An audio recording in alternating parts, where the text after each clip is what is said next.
Hey YouTube, welcome back. Today we are going to be working on some window well covers. I have 3 of them built right here. I'll show you one real quick. These aren't completed. I don't know how much you can see, but I just got the inside corners welded. I got to go fit them because the concrete for sure is not square. So I'm going to go fit them in and get them set up right for squareness, and then we'll weld them all out. And then there's going to be bars going across. They wanted to be able to walk across this and not fall through. And then it's also, they're only going to be about 40 or 50 pounds, so it'll still be light enough that in case of a fire, somebody could get out of this basement if they had to. Cross your fingers, they don't ever have to though. And the bandsaw's done with its cut.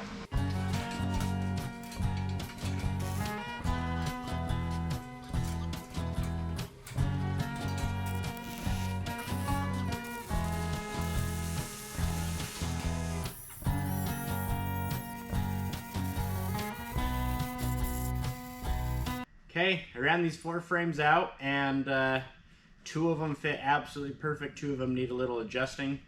So this one just needs a 1/4 inch cut out of this side. The other one that needs adjusted needs a 1/4 inch taken out of the corner to bring both corners in.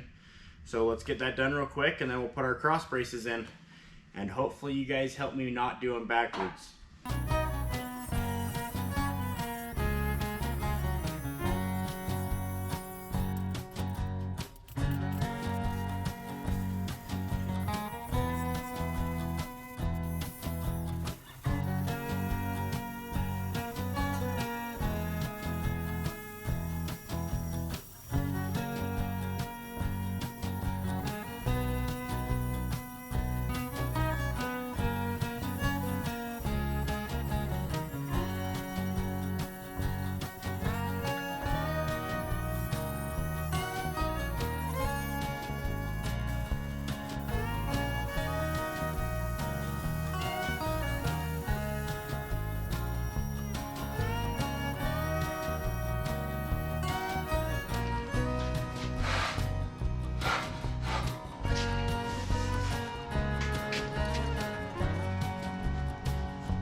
See just how light these are by how easily I can move them by hand.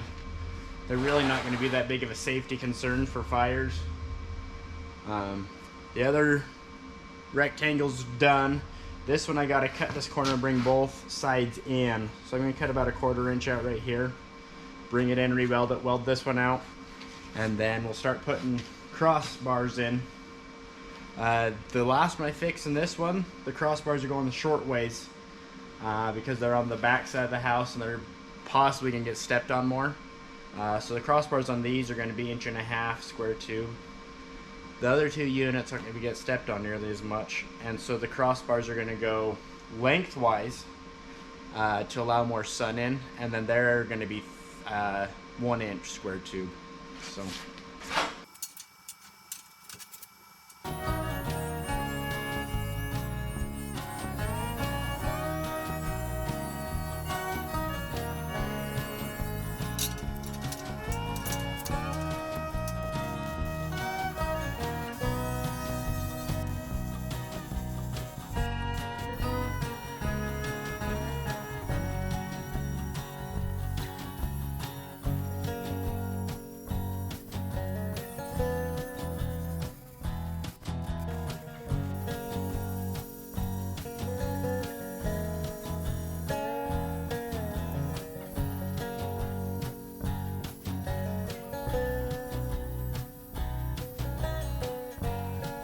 Okay, so let's take a minute and talk about math.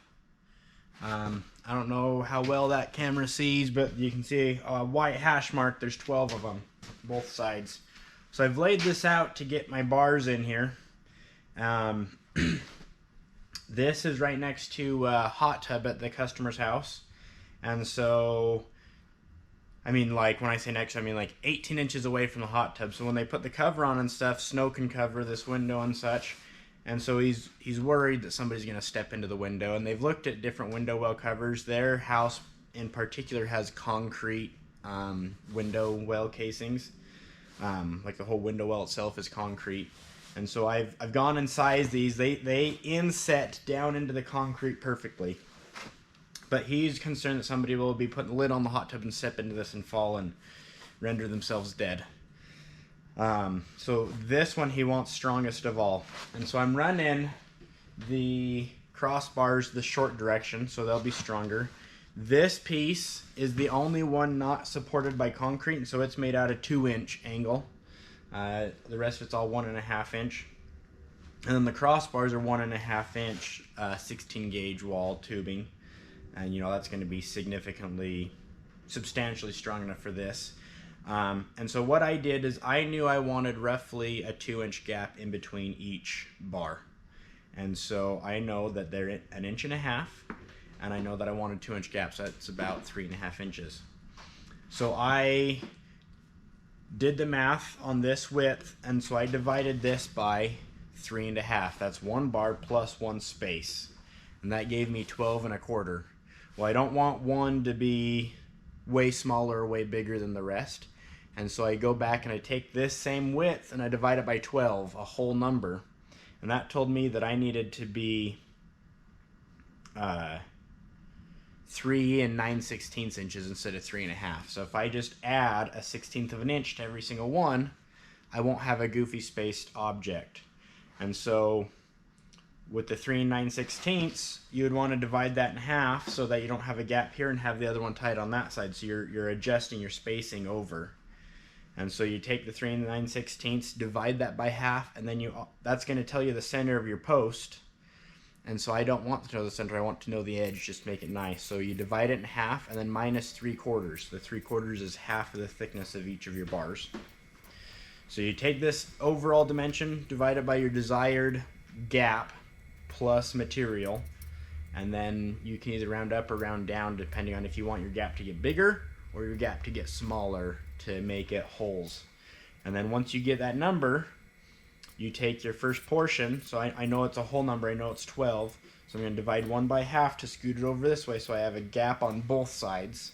And then I'm minusing the thickness of my material. In my case, half the thickness of my material is 3/4 inch.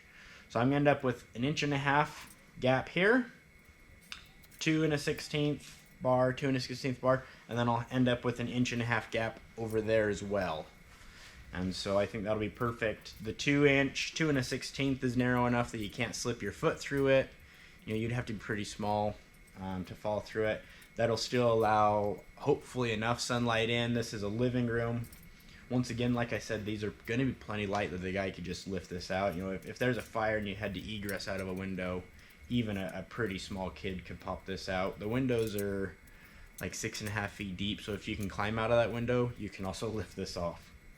So, at any rate, I just wanted to explain to you the process. I used to set tile for a living, and anytime you got to talking to people about spacing and layout, a lot of people were like, phew!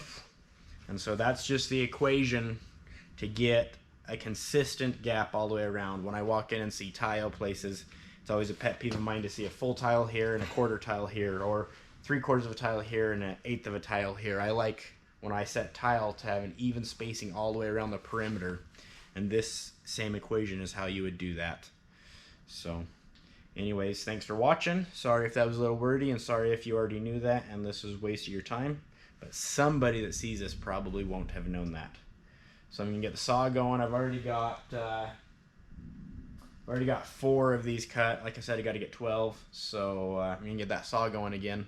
But thanks for watching.